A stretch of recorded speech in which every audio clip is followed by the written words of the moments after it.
It was the most potent symbol of American air power in military history. Designed to fend off ferocious attacks of the German Luftwaffe, it dealt a death blow to Nazi wartime industrial production and razed Hitler's capital to the ground. To me, it was the most beautiful thing ever built. It was a great plane, still is. Each crewed by 10 men, thousands of them would fly the most perilous missions of the Second World War. Many would never return. If it hadn't been for a B-17, I more likely wouldn't be sitting here talking to you. Using color reenactments and rare archive film, Battle Stations takes to the skies in the legendary B-17 Flying Fortress.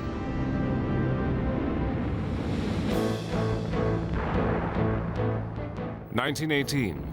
With the conclusion of the war to end all wars, military powers around the world recognized that warfare would never be the same.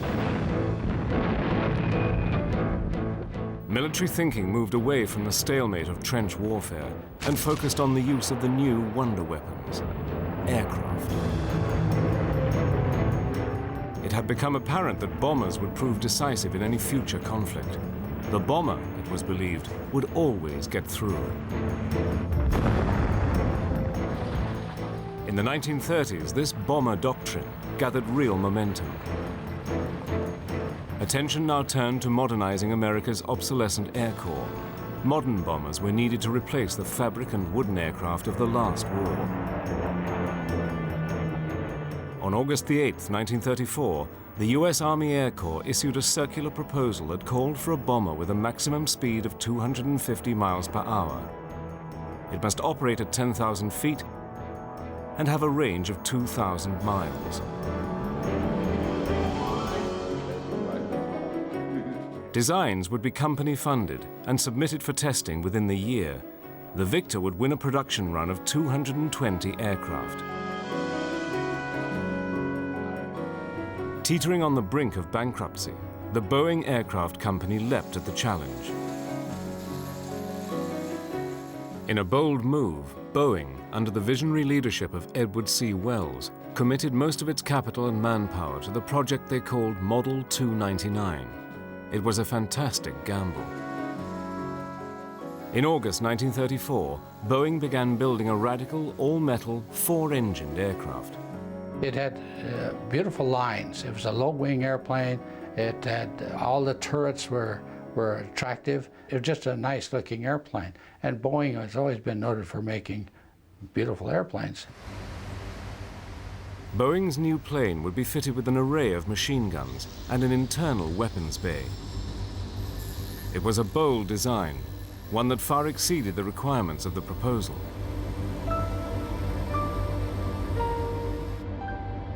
On July the 28th, 1935, just 11 months after the competition had started, Boeing's Model 299 rolled out of the company's factory in Seattle, becoming America's first all-metal, four-engined bomber. Closely guarded, the Army's newest bomber and America's largest land plane is prepared for its first flight at Seattle. It's Boeing 299. Note her machine gun turrets. The ship weighs 15 tons and is reported to have cost nearly $500,000. A newspaper reporter attending the event was impressed by the immense size and the number of gun emplacements on the aircraft and exclaimed, "Why, it's a flying fortress." Well, my father used to say, "Look at all that armor you got." And I said, "Dad, you could put your finger through the side of the airplane if you really pushed real hard." It was just an aluminum box flying in the sky is all it was, with some guns sticking out of it, with a load of bombs, you know, like a paper bag. With all of the hardware and all the guns that it had on it, it truly was a flying fortress. Boeing's legendary aircraft was born. But the all-important contract was still to be won. Alongside Boeing's offering, two rival twin-engine designs were also evaluated by the Army Air Corps, Martin's B-12 and Douglas's DB-1. On the morning of the 30th of October, disaster struck. During evaluation, the Boeing prototype bomber stalled after takeoff and crashed at Wright Field. The Boeing Aircraft Company had invested in the Model 299 project without any commitment from the Army Air Corps, and now the program lay in tatters. In addition, they lost their 2 pilots, which effectively put them out of running for the contract. Boeing's Model 299 was disqualified from the competition, and the company lost the contract. Douglas's DB-1 triumphed, and 133 of the bombers were ordered. But despite the crash, Model 299 had impressed the Air Corps, and a small number were purchased for further evaluation. It was not the order Boeing had hoped for, but it was a start. Modifications to the aircraft followed, and in February 1937, the Air Corps ordered 10 more aircraft, now called YB-17s. These aircraft, fitted with superchargers, had a ceiling of 30,000 feet.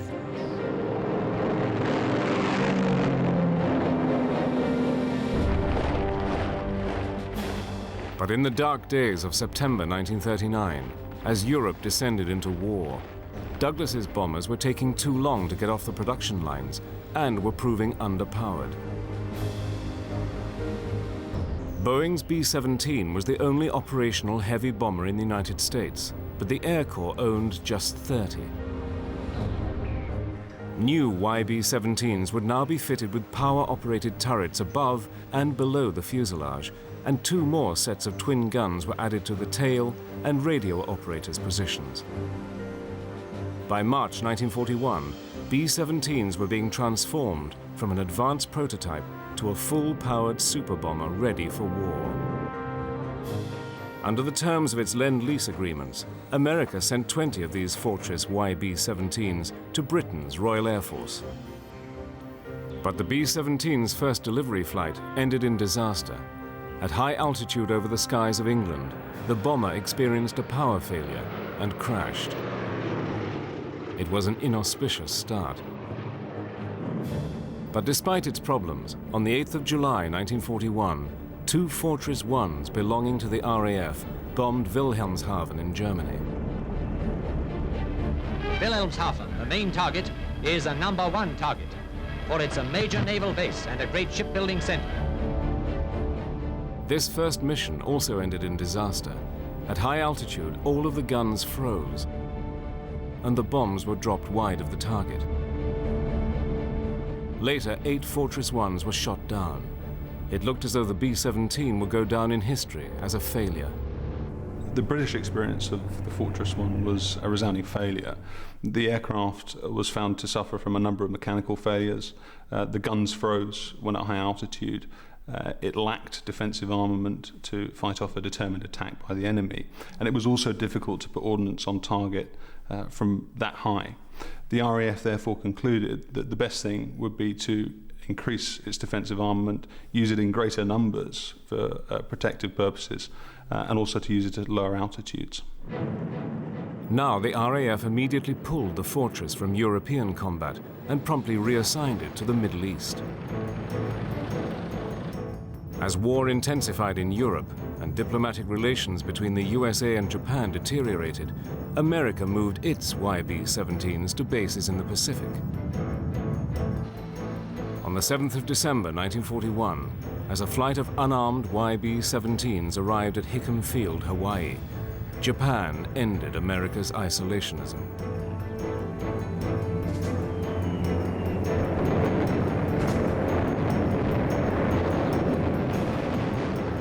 At Pearl Harbor, 12 B-17s were destroyed on the ground, and all of the unarmed aircraft flying in were damaged or lost. From the ashes of the destruction in Hawaii, America's troubled B-17s had to prove its doubters wrong. With America at war, the Flying Fortress is about to be thrown into the thick of the action. In the desperate days following Pearl Harbor, as America rushed headlong into war, production of YB-17s went into full swing. On December the 8th, 1941, Boeing executive Jake Harmon made a phone call to Plant 2 at Seattle. His conversation was concise and to the point. Start building airplanes. How many? Just start building. Never mind the schedules. Tell us how much money and what things you need and when. As Harmon made his call, B-17s in the Pacific started flying reconnaissance missions to track the Japanese battle fleet. Off the coast of Luzon, a Japanese convoy was spotted. 5 YB-17s attacked, and the Flying Fortress became the first US aircraft to drop its bombs in World War II.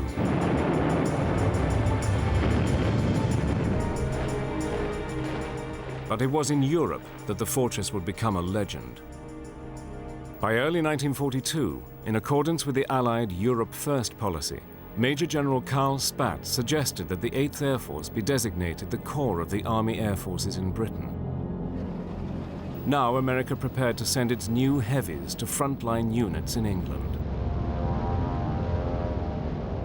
Recognizing the value of bombing to the war in Europe, Britain's Prime Minister Winston Churchill and President Franklin Roosevelt agreed on the use of air power in the theater.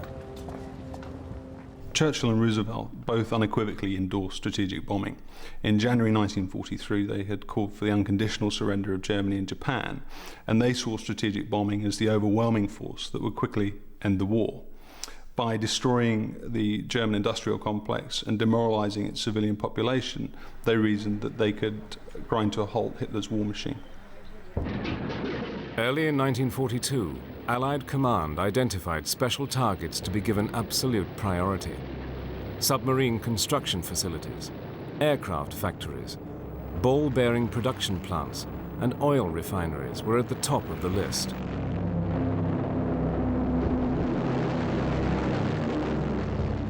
The RAF and 8th Air Force planned a coordinated, non-stop day and night bomber offensive.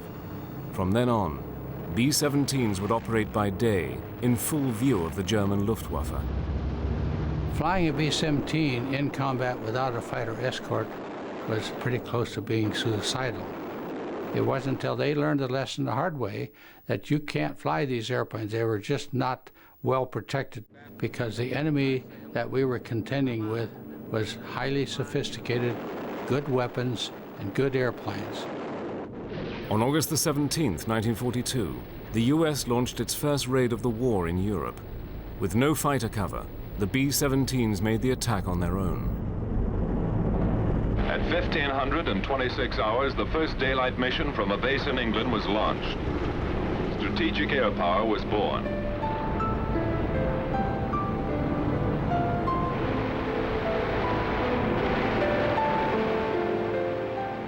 As B-17s were to be operated without fighter escort, great emphasis was placed on flying in a defensive wedge formation. By stacking the aircraft in an orderly pattern, it was believed that their arcs of fire would be enough to repel fighter attacks. But this theory would be severely tested. We in the United States, the Army Air Corps at that time, had no tactics. They didn't know how to go at it. And our adversary over in Germany, they'd been fighting and flying since 1939. So they were old hands at what we were just learning. You have the high squadron, you had the low squadron, and the middle squadron. You flew in a formation basically like this. The tighter you flew, and the reason for tight formation is that the fighters could not go through your formation and break it up, which they would attempt to do. No matter what angle a fighter came at you from, he had a lot of 50 caliber machine guns shooting at him because of the way the formation was stacked. Almost every gunner on the right side of the aircraft, for instance, could shoot at the fighter. Though the unescorted bombers had some protection against fighters, there was nothing they could do to avoid Fliegerabwehrkanonen, flak. Fired from the ground, these lethal 88mm shells were said to explode at the same altitude as the aircraft. Once the German gunners zeroed in on the B-17s, the results could be devastating.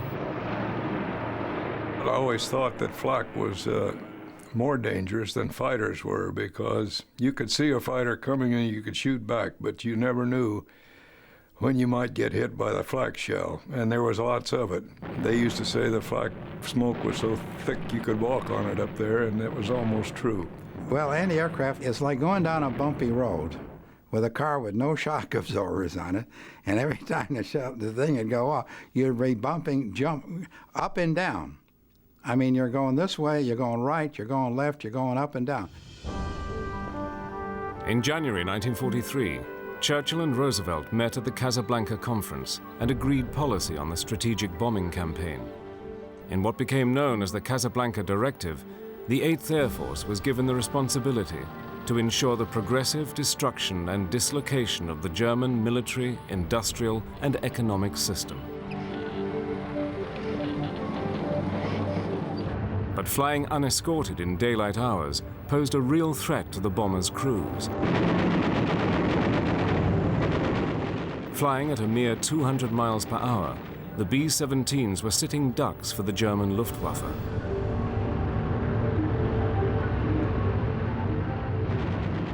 At 30,000 feet, the crews of the unpressurized B-17s operated in extreme conditions.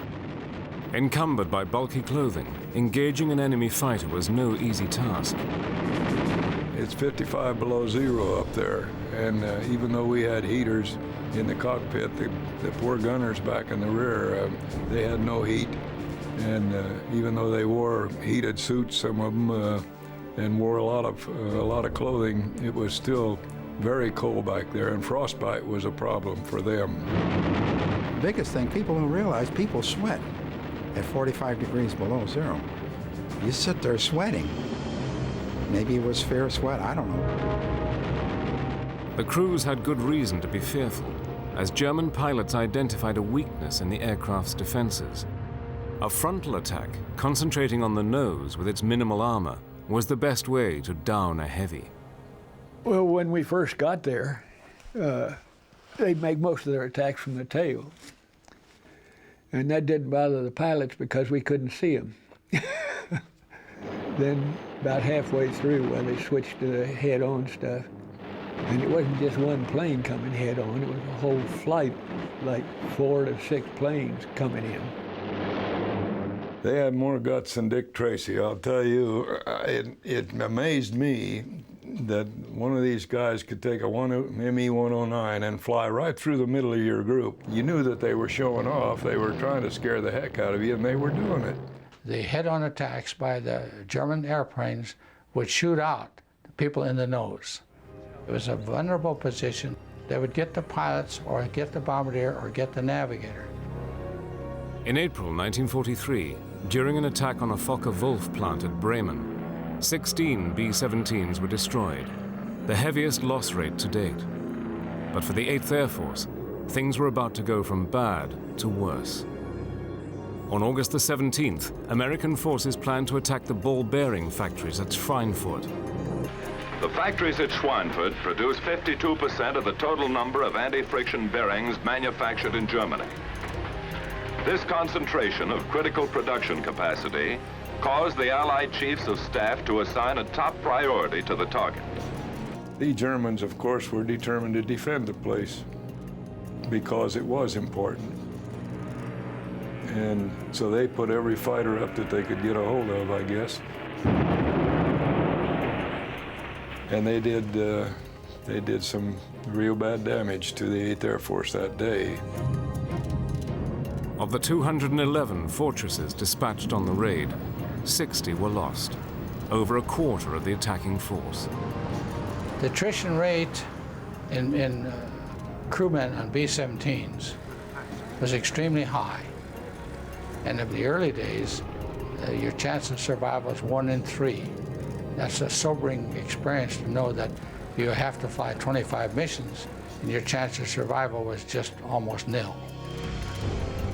By 1943, the US 8th Air Force in Britain suffered the highest attrition rate of the war. Less than a third of B-17 crews were expected to survive. At this rate, the 8th Air Force would only last another few weeks. Something needed to be done, and quickly. The huge losses suffered by the 8th Air Force in August 1943 nearly ended the American daylight bombing offensive in Europe. Realizing that its loss rate was unsustainable, the Army Air Force halted its offensive to rethink and regroup.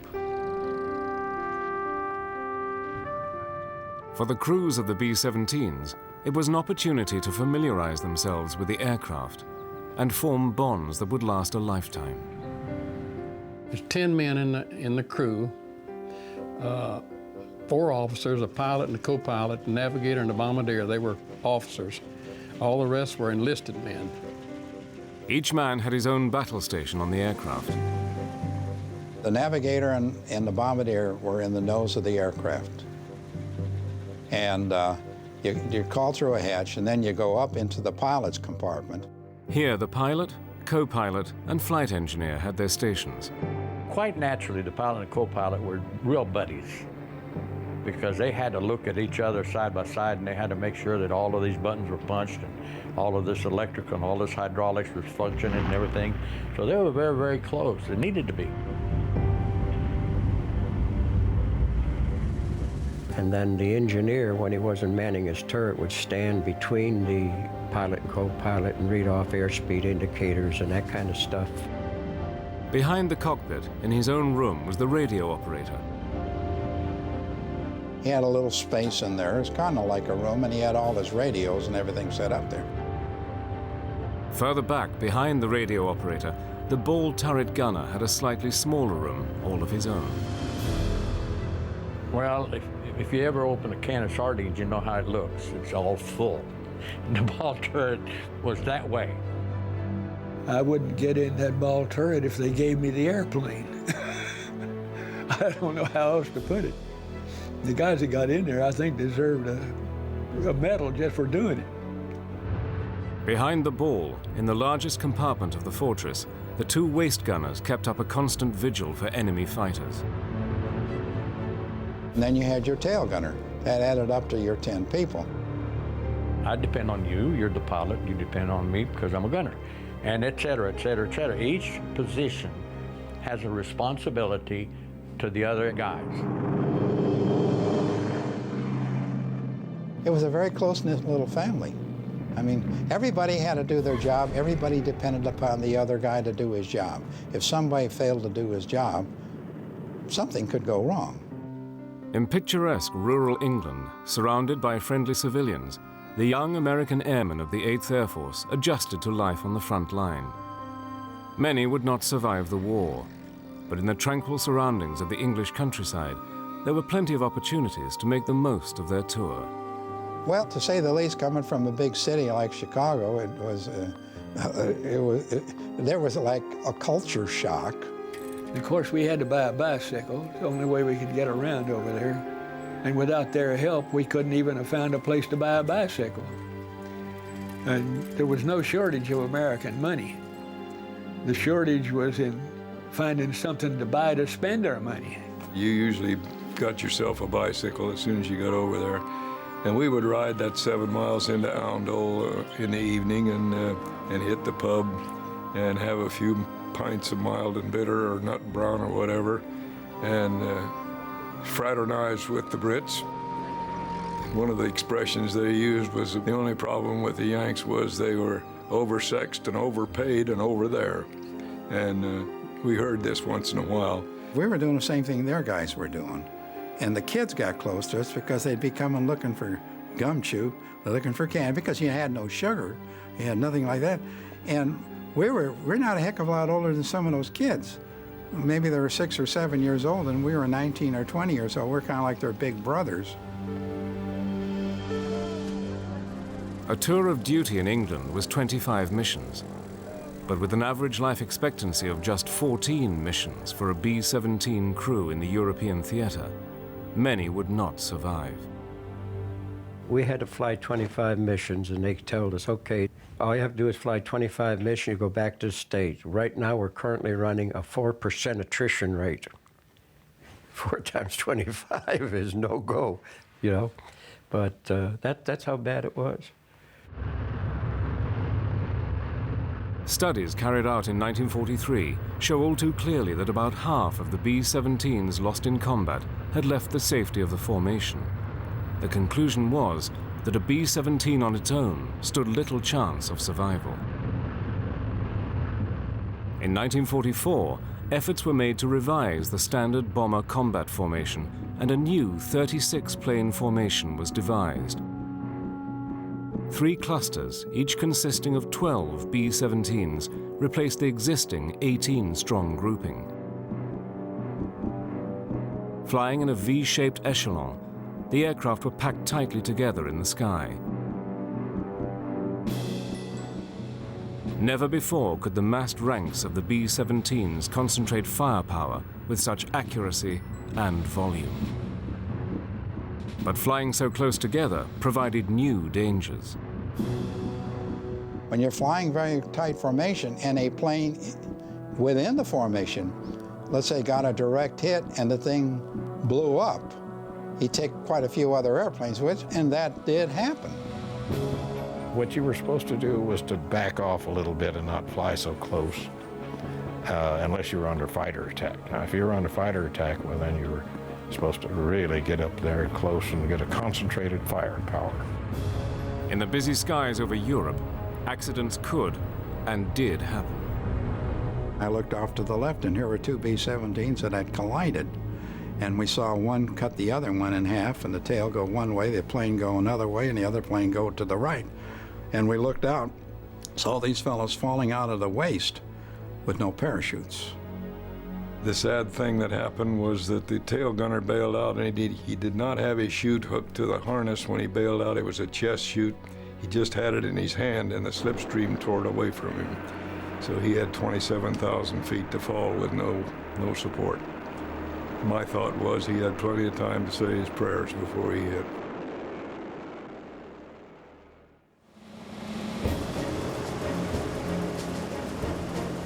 By the end of 1943, the latest model of the B-17 had additional mountings for handheld machine guns in the cheek of the aircraft and a power-operated turret in the chin.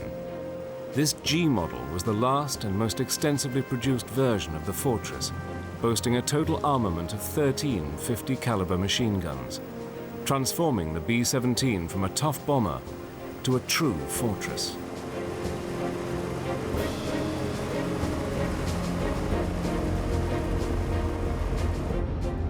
After the disastrous Schweinfurt raids in August and September 1943, deep penetration raids into Germany were halted.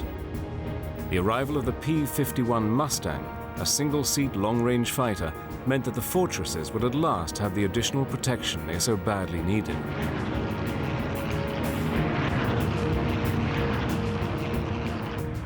By December, the B-17 was ready for re-entry into European operations. Now the Allies concentrated on delivering a knockout blow to the Nazi war machine. By February 1944, the Army Air Force was ready to begin its attack against the German aircraft manufacturing industry. By destroying the Luftwaffe in the factories, it would be possible to conduct further strikes against other strategic targets. It was to be the biggest bombing missions yet, some 3,500 aircraft, all to bomb within the space of a week that would soon become known as the Big Week. For the crews of the B-17s, this big week began much the same as any other. Ranking the 3, briefing at 4. You start in the middle of the night, actually, to go to the briefing, and they'd put a yarn deal across a map up there from our field to where the target was. And most of the time it looked like it was going halfway around the world. There were certain cities that if they pulled the curtain back at the briefing in the morning and you saw the string going to that place, why, you knew you were in for it.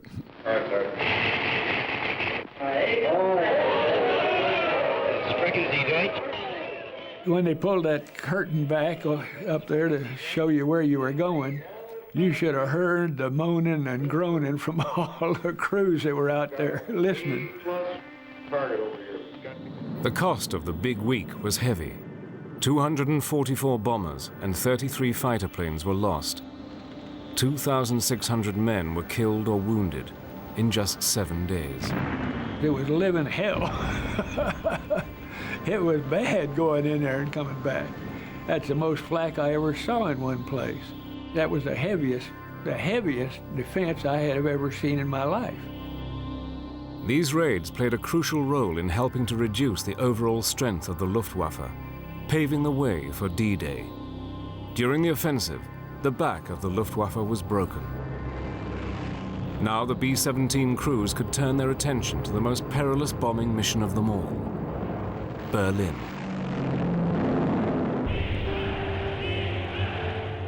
Hermann Goering, commander-in-chief of the Luftwaffe, had claimed that enemy bombs would never fall on Berlin, and he had good reason to believe it. As Hitler's capital and the heart of the Nazi war machine, Berlin was the most heavily defended city in all of Fortress Europe. It was ringed by tens of thousands of lethal 88mm anti-aircraft guns and fighters. But by early 1944, production of new fighters had all but dried up. Now the US Army Air Force concentrated on destroying the remnants of the Luftwaffe. By committing to daylight bombing raids over Berlin, the US 8th Air Force would face down the Luftwaffe in the skies above the Reich's capital. It would be a decisive battle, and a bloody one. But if the propaganda value of hitting the German capital in broad daylight was enormous, so were the risks. And the crews of the B-17s knew that they would be the targets of highly trained German fighter pilots. German fighters were a big problem, I'll tell you. And there were a lot of them. And these guys have been flying since 1939. And they had the tactics down perfect. They'd come right at you, roll over, come on out, come back up again. There was a group of German fighters, yellow-nosed fock wolves, the Abbeville kids, we called them. Those guys were sharp, really sharp. We hated to see those things get in the air because they were good pilots. To make a successful bombing run, the B-17s relied on their bombardier and a top-secret device known as the Norden bomb sight. The Norden bomb sight was basically a computer, a mechanical computer. It was a unique piece of equipment. It was classified at the time, but we had a set of crosshairs in it. And my job was to put the crosshairs on the target and keep them on the target. Now the other factor would be in drift, so our wind would affect the drifting of the airplane, and my job was to kill the drift and keep making adjustments into our heading to the point where crosshairs would not drift off the target. They used to say they could drop them in a pickle barrel from 10,000 feet, but that was fiction. It wasn't that good. But they did some very good bombing. Over Berlin, the B-17s would have to fly straight and level through the heaviest flak barrage imaginable before the bombardier could release his bombs accurately. The bombardier actually flew the airplane on the bomb run. The airplane would be put on automatic pilot, and his bomb sight would automatically compute the angle that the bomb should drop. It would do a very good job of getting the bomb on the target. What will drive you up a wall is if whoever that lead bombardier is up there goes over the target and doesn't drop. Then you make a 360-degree circle around and come back over the target again. And you got to go through that same flak all over again. And if you could, you'd get out there and beat that guy half to death. Nicknamed the Big B by the crews of the B-17, the heavies of the 8th Air Force prepared for a grim attrition fight over Berlin. For many, it would be their last mission of the war. On March the 4th, 1944, William Menzies was on his way to Berlin. And I called the top turret gunner. I says, "We got fighters coming in." He says, "No, they're ours. I can see the contrails." I said, "Below them, look at them." And about that time, they opened up. I said, "What the hell you think those are landing lights? They're shining at us?" You become only one person on that whole airplane. They're all after you. That's what I'm saying. When they're shooting at you, you're in the smallest part of the airplane. But that point still ends right between your eyes, you know, like an inverted ice cream cone. I saw somebody go out, and I got on my intercom to find out what was happening, and I had no intercom. I thought, well, I better find out what's happening. So I left my guns because they weren't doing me too much good. And I crawled out of my gun position. I crawled through there with my harness on. I'd left my parachute where it was. There was one guy laying in the waist. His chute was pulled, but he wasn't moving, so I assumed he was dead. It's Smitty, my co-pilot, and I could see him down on the bomb bay. I don't know whether he's getting ready to jump or not, and he says, you know, like that. I assumed he said to go.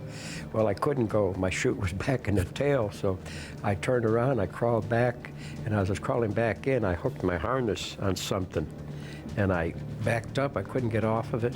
I went forward, I couldn't get off of it, and panic fear set in now. I got talking to the man upstairs in a hurry. I told him I'd even go back to church if he gets me out of this one. When people up front leave, and it's time for me to leave. I didn't want to be in it if it started to spin. I had made up my mind I wasn't going to be in it if I ever hit the ground.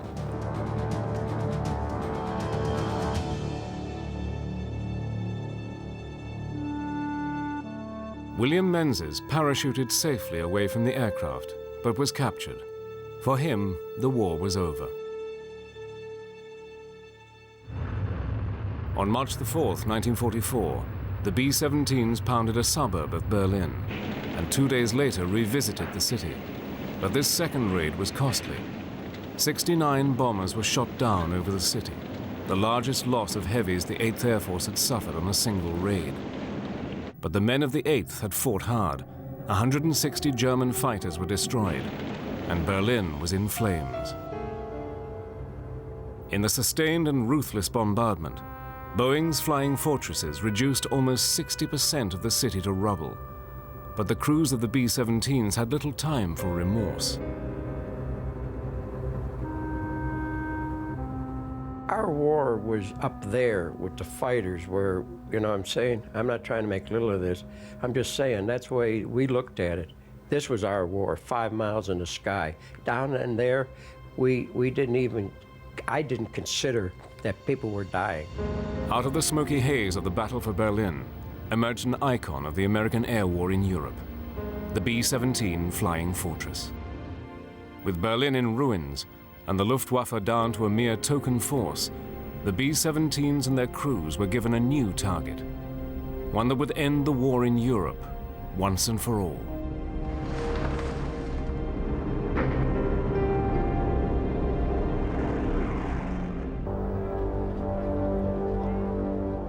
By early 1944, German oil production, the lifeblood of the Reich's war machine, had remained largely immune to the air war. Though the Allies had already attempted to knock out the oil production facilities at Ploesti in Romania, German synthetic oil supplies continued to be produced. At the end of March 1944, when final plans for the Allied invasion of Europe were being drawn up, about 30% of the total petroleum available to Germany came from the refineries at Ploesti in Romania. At the beginning of 1944, following the systematic destruction of the German aircraft manufacturing industries, the strategic bombing target became oil.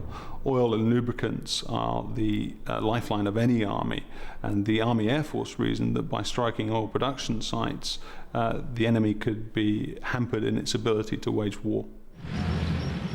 With its oil reserves, Hitler's war machine could and would fight on. As a matter of urgency, plans were put in place to smash Germany's fuel production. Once again, the B-17 Flying Fortresses would be in the front line. On May the 12th, 1944, the American attacks on German oil production began. During the month, strategic bombers dropped some 5,100 tons of bombs on oil targets. In August, the tonnage skyrocketed to 26,300 tons, and in November, it reached a climax.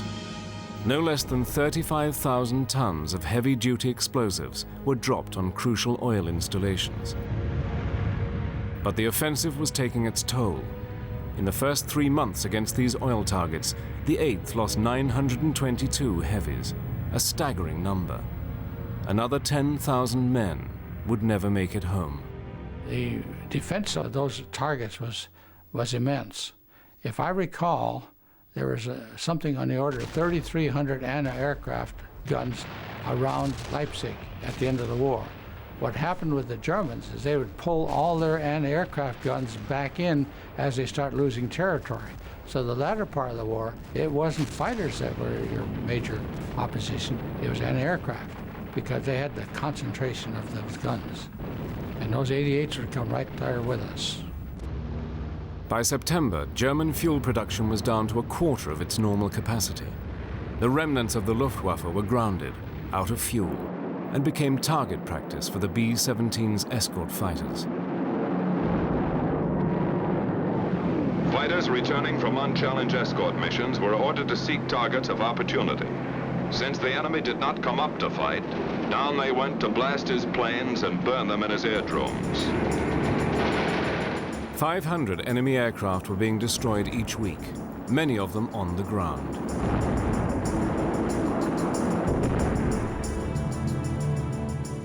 By late November 1944, almost the entire might of the 8th Air Force was directed at destroying German oil facilities. Leading from the front, the B-17 spearheaded what the Reichsarmaments Minister Albert Speer called the end of German armament production. Without fuel, entire units of the German army were forced to abandon their vehicles. For them, the game was up. Berlin was still to be taken, but with the Allies closing in for the kill, the strategic bombing campaign was over. The B-17 had done its job. By May the 7th, 1945, as Germany surrendered, it had lost 95% of its fuel industry. Its war machine had ground to a halt.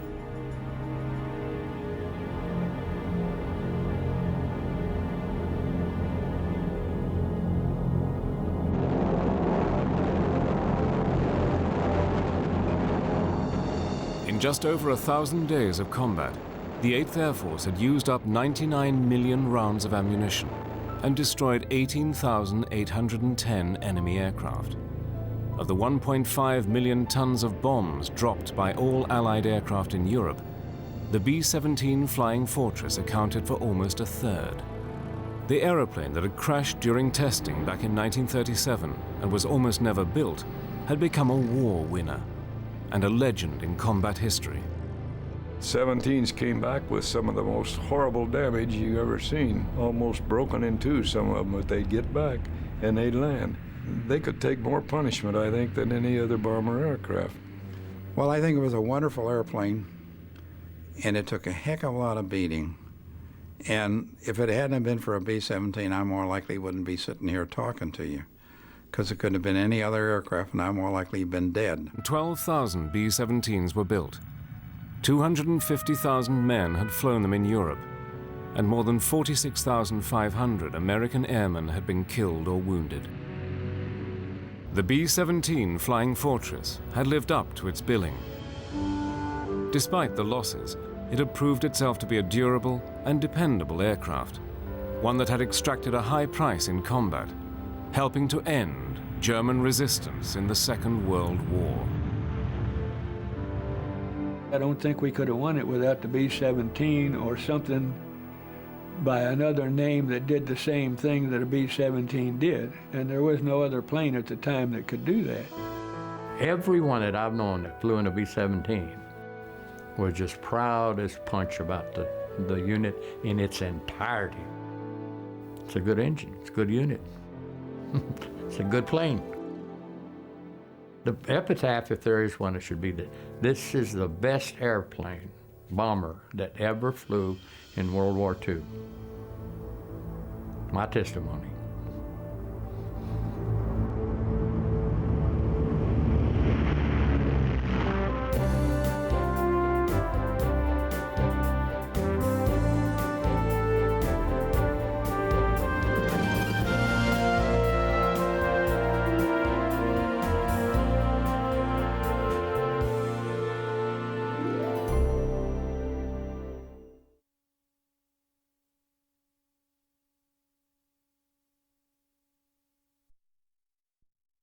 Oh, I thought I wanted to be a pilot, but my problem was that I was got out of high school and I went to work, and well, I was working in a factory at night and I worked the 11 to 7 shift, and I went to night college in the evening from 6 to 10, and I wanted to be a chemical engineer. This was my thoughts. So I took a lot of mathematics, and in high school I went through the whole spectrum: college algebra, trigonometry, advanced algebra, all that kind of stuff. So when I took the test, I wanted to be a pilot. I think everybody went in wanting to be a pilot. And when I classified as navigator, I didn't have the slightest idea what a navigator was supposed to do on an airplane. And then there was the bombardiers too. But I think most of us were happy that we were going to be a officer, number one, and fly as a navigator. And when we were trained, I couldn't believe when they told us what we're going to have to do, how we can learn that in a period of, I think, from January until September, which was a very short period of time, all the stuff. But the service did a wonderful job of training, and of course we were all very receptive to that. I know there were a lot of bum navigators, but there are a lot of good navigators too, and I think the story is, if you're here to talk about it and you got back, you must have been a pretty good navigator. That's about the way it goes, you know. Well, I had 3 St. Christopher's medals because my sister was training. She was a Navy nurse in World War II at a Catholic hospital, and so I had 3 French nuns praying for me. But I also had a rabbit's foot, and the priest asked me when I came back, "Which got you back?" And I said, "I don't know," and he about ready to kill me, I guess. But I don't know. I think flyers are all kind of superstitious, and Friday the 13th, I don't think, I really had an aversion to Friday the 13th, and I can't remember to this day if I ever flew on Friday the 13th. But I have always said, being as young as we were too dumb to feel the fear. We were too young to feel the fear, and it all depends what you wanted to do. And we were volunteers until later in the war, and I don't think anybody realized that at the end, I went in 1942, and in the end of 1943, President Roosevelt gave an edict that you could not volunteer for the service, that you would be drafted, and they would put you where they felt you should go. And a lot of guys went into the cadets who were drafted because they were qualified to go into that area there. But I think being volunteers, you know, we knew, I was in high school in the 30s, late 30s and 40s, and we were reading the magazines from Great Britain about the Battle of Britain and all that, and we all knew when we were in high school that we were going to go to war. Anybody would be kidding themselves if they didn't. I thought so, and I think all my friends thought so too. So we had to decide, if they were going to go to war, what were you going to do? And I had 2 uncles. My folks came from Czechoslovakia in 1912, and my 2 uncles had already were back in France in 1917. And one was gassed and one was in the artillery. But I didn't want to do that. I knew that, and I didn't want to be on the ground. So you just had to make up your mind. A lot of guys did. A lot of them waited till we were drafted, and I didn't want to be drafted. I just went ahead and volunteered very quickly. Well, there again, this prior to going overseas in January 1944, our group was, what they did, they trained you as provisional groups. And you went over singularly, flying your airplanes over, some went over by ship. And then you were parceled out to various groups. And I think I'm alive today because of other happenings, because we were flying out of Tennessee at that time, at Dyersburg, Tennessee. And in December, prior to January of our collision, we were flying out of over the Gulf of Mexico in a gunnery mission. They had P-47s coming at us, and the gunners were practicing, you know, trying to lead them. And my bombardier and I looked off to the left, and here were 2 B-17s that had collided. And we saw one cut the other one in half, and the tail go one way, the plane go another way, and the other plane go to the right. And we looked out, saw these fellows falling out of the waist with no parachutes. And to tell you the truth, it scared the devilish out of us. We started shaking. And we were really the only plane that got back to our base, maybe a couple others that ever just scattered like a bunch of sheep. And we had chest packs. We had chest packs, and the navigator put his chest pack underneath the desk. Pilots had it behind his seat, or he could have had a backpack on. And when I got back, I went to Air Force Supply, and I said, I want a backpack parachute. And now that's, like I said, it was a message. And 3 weeks later, we were flying in a formation then, coming back again we did these gunnery missions over the Gulf of Mexico. And we were a lead squad. We were called a select crew. My pilot was an excellent pilot. And so I had transferred off a previous crew onto his crew.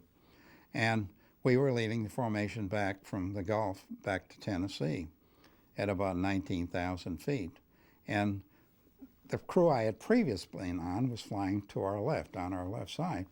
And for some reason, and I will never know why, I think they were practicing change in position. The plane came underneath us, and I think, well, I'm just saying, I'm not a pilot, but it must have caught our prop wash and started coming up. And I looked down, I saw a great big airplane, heard a lot of noise, and next thing I knew, I was out in the air. But I had a backpack parachute. And the thing, as they say about my pilot, what saved our life, when the planes hit, instead of pushing the throttles forward, my pilot pushed the throttles back. So we went backwards, and he went forward, and we cut his tail off, and he went down. And to add color to it's not color, but the ball turret gunner got out of the ball and came up to the front with a walk-around bottle and left his parachute in the back. He was there with me. We weren't flying a bombardier that day. And he got tossed out too, but he got tossed on the wing of the aircraft. And the pilot rang the bailout bell, looked to his left, and here's a guy standing amongst the wreckage, and that's a fact. And we had an old F model and had the springs on the machine gun. Somehow it caught in his pants. The guy standing up there on the wing, and he looks out there, and the plane was going to the left into a spin, and he righted the aircraft and motioned to him to start coming. The slipstream brought him back, and by some way they brought him through the left-hand pilot's window with his fur flying suit on. I don't know how they got him out. Well, the plane, this way, I really love that plane had no nose. My engineer said, you know, the propellers missed you by about 8 inches, but when the plane went up like this, I went sailing back to the firewall and hit the fuse box and cut my back. And then when the plane went into a spin, I went sailing out of the doggone airplane. But I had a parachute. And when I went out, all I had on was, when a parachute opened, I had my throat mic, I lost my hat, I lost my fur boots, I did have my gloves on, and we were at about 18 or 19,000 feet. And when the parachute opened, it took all the wind out. I thought I was going to die, but I kept, and it was on a clear day, a very, very clear day. There's absolutely no reason why. But my pilot brought that plane back without the nose, the hydraulic system's gone, couldn't hardly see the instruments, pulled the guy through the window. The flight engineer, who was a substitute that day, looked at the instruments. They were all redlined. He had a complete nervous breakdown. So he had 2 people on the plane. So he radioed the crew, and he said, I got to bring this back. I had 2 guys without chutes in the plane. He said, you can bail out, or I'll bring the plane back. And they went with Fred Heiser, and Fred brought the damn thing in perfectly. They didn't even know it was him. And of course, the other plane, when we cut the tail off, it started going down. And I actually, when my chute opened, all I could see is smoke on the ground. I didn't really see the plane going down, but 2 people survived. The B-17, well, I saw this in combat. When it got shot up, it'd go down like a falling leaf, just like that. And every once in a while it'd go up like that. Well, centrifugal force is so great in those airplanes, you couldn't lift your hand. You had one shot, when it goes like that, you could see parachutes coming out of the doggone airplane. Then it'd go down again, depending, until it hit the ground, you know, or it broke up or blew up. But that made me convinced that a B-17 could take a heck of a lot of punishment, because when you saw the thing on the ground, you couldn't believe it. There was no nose on the airplane, but he brought the plane back. It had to be a damn tough airplane on that. But like I say, the only thing happened to me, I spent about 2.5 months in the hospital because the doctor said, "Don't teach cheap kids how to bail out of an airplane." And I said, "Well," he said, "What'd you do?" And I said, "Well, I don't know what I did, but I pulled my ripcord too soon, and I guess I was going about, like a bomb, maybe 180, 200 miles an hour. So when the thing opened, it tore my shoulder all up." And other than that, and they wired me back together, and I went overseas with about 3 months later with another crew. But without your pack parachutes on? Well, without the pack, yeah, that had well, I say the sign was when we saw the other planes collide and saw those people falling out without parachutes, convinced me. And of course, my crew kidded me then for about 2 or 3 weeks. You know, "What are you wearing that doggone parachute like that?" I said, "Well, say what you want to do, but I'm going to wear that parachute like that." And it saved my life because I wouldn't have had a shot. In combat, we wore chest packs, but I had a parachute cord from a parachute I went to supply and tied it on my harness and tied it on the parachute thing. So if it did occur, I'd be able to get the thing in and snap it on me. But after that, I mean, you get a little goosey, to say the least, about how you're going to get out of that airplane. But it really wouldn't have bothered me. If I had had to bail out again, of course, I didn't bail out, I got tossed out, I would have done it.